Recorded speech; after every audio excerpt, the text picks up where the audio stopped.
अस्सलाम वालेकुम रहमतुल्लाहि व बरकातुहू। प्यारे बच्चों, सुफ़ई क्लास में आपका स्वागत है। आइए आज हम पाठ क्रमांक 2 झुमका देखेंगे जो सुशील सरित द्वारा लिखित है। बच्चों, इस पाठ में सुशील सरित ने बताया है कि हमने हमेशा परोपकार करना चाहिए और वो प्रच्छन्न रूप से परोपकार करना चाहिए। प्रच्छन्न रूप से हमने अच्छे कार्य करना चाहिए। प्रच्छन्न का अर्थ होता है गुप्त रूप से, यानी छुपे हुए रूप से। आइए इस पाठ में एक कहानी के माध्यम से इन लेखक ने इन गुणों को दर्शाया है। कौन से गुण? जैसे कि प्रच्छन्न रूप से परोपकार करना, किसी की सहायता करना। तो आइए हम देखते हैं। आइए सबसे पहले हम देखते हैं पाठ संबंधी मुद्दे। पहले मुद्दे में बताया कि कांति द्वारा झुमका ढूंढना। बच्चों, कांति ने अपने घर का कोना कोना छान मारा था। उसने अपने घर का सारा बिस्तर हटाकर देख लिया, बिछे हुए कागज़ों को हटाकर देख लिया, अलमारी में देख लिया और पूरे घर में झाड़ू लगाकर देख लिया, पर उसको कहीं पर भी झुमका नज़र नहीं आया।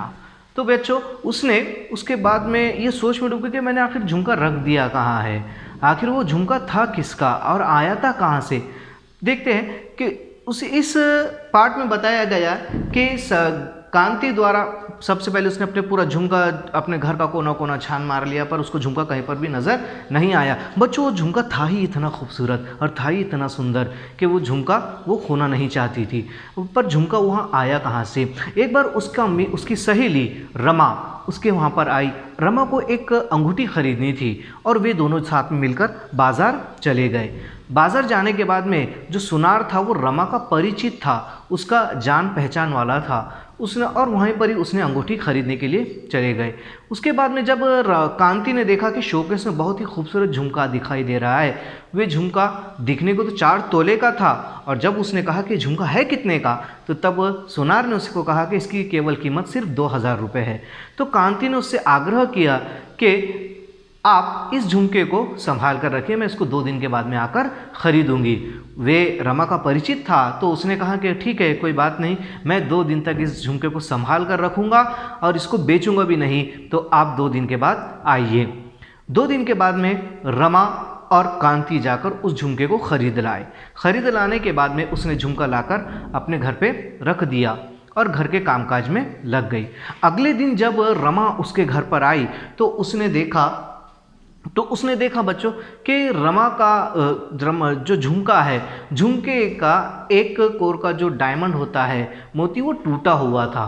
तो रमा ने उससे कहा कि अभी चलो, अभी जाकर इसको हम दुरुस्त कराते, वरना हमें अतिरिक्त राशि देना होगा, यानी एक्स्ट्रा चार्जेस हमको उसको देने होंगे। तो वे रिक्शे में सवार होकर बाज़ार चले जाते हैं और वहाँ पर जाकर सुनार के पास में कहते हैं कि इसका एक झुमके का जो मोती है वो टूटा हुआ है। वे कहता है कि ऐसी इसमें कोई बड़ी बात नहीं है, वे अभी सुधार जाएगा।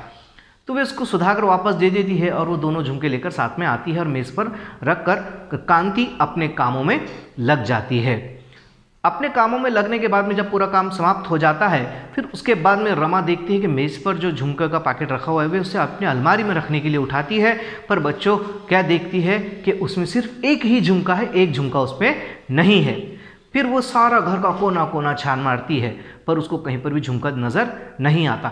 वे सोचती है कि मैं शायद सर्वेश को कहूँ। सर्वेश जो कांति का पति है, वो कहती है कि मैं सर्वेश को कहूँ, पर सर्वेश बहुत गुस्सा हो जाएगा।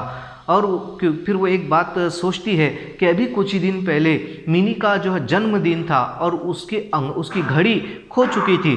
उसमें सर्वेश ने पूरा घर सर पर उठा लिया था। घर सर पर उठाना, बहुत शोर मचाना, तो सर्वेश ने पूरा घर सर पर उठा लिया था। इस बात को सोचकर जो है कांति सिहर उठती है। सिहर उठती मतलब भय से कांपना।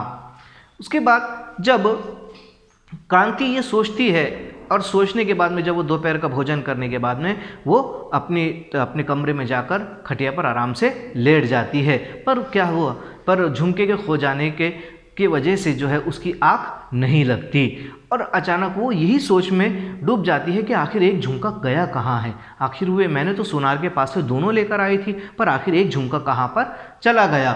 उसके बाद में कांति का ये विचार था कि अपनी मैरिज एनिवर्सरी में मैं उस झुमके को पहनकर जो है सर्वेश के सामने जाऊंगी और उसको बिल्कुल हकबक कर दूंगी, सरप्राइज कर दूंगी। तो इसका यह विचार था, बट क्या हुआ कि आखिर वो झुमका खो चुका होता है। उसके बाद जब वे अपनी चारपाई पर लेटी होती है तो अचानक उसको ज़ोर ज़ोर से दरवाज़ा खटखटाने की आवाज़ आती है। तो प्यारे बच्चों अब देखिए, अब किसके ये दरवाज़ा खटखटाने की आवाज़ आखिर है किसकी, तो इसका हम देखेंगे भाग 2 में। तब तक के लिए अस्सलाम वालेकुम रहमतुल्लाहि व बरकातुहू।